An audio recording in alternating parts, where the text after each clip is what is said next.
संतोष देशमुख हत्या प्रकरणात चर्चेत आलेला वाल्मिक कराड हाच मुख्य आरोपी असल्याचं आणि सर्वात जास्त आरोप असल्याचं सध्या चित्र समोर येत आहे। दरम्यान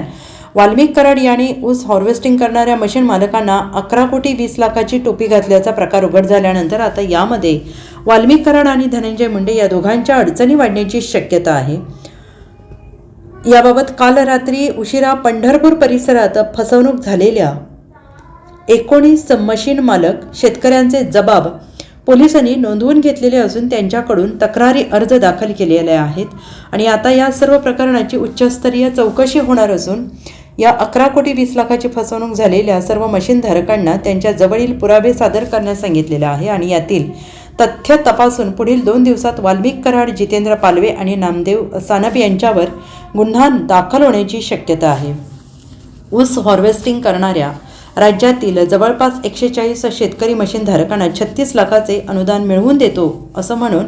वाल्मिक कराड आणि त्याच्या सहकार्याने प्रत्येकी 8 लाख रुपये देण्यास सांगितलं होतं आणि तत्कालीन कृषी मंत्री धनंजय मुंडे हे आपले निकटवर्ती असून आम्ही तुम्हाला हे अनुदान मिळवून देतोय असं सांगत या सर्व 140 जणांकडून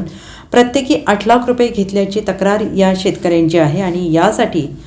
14 सप्टेंबर 2024 रोजी धनंजय मुंडे यांची वाल्मिक कराड यांनी सह्याद्री अतिथीगृहावर भेट घडवून आणल्याचा गौप्यस्फोटसुद्धा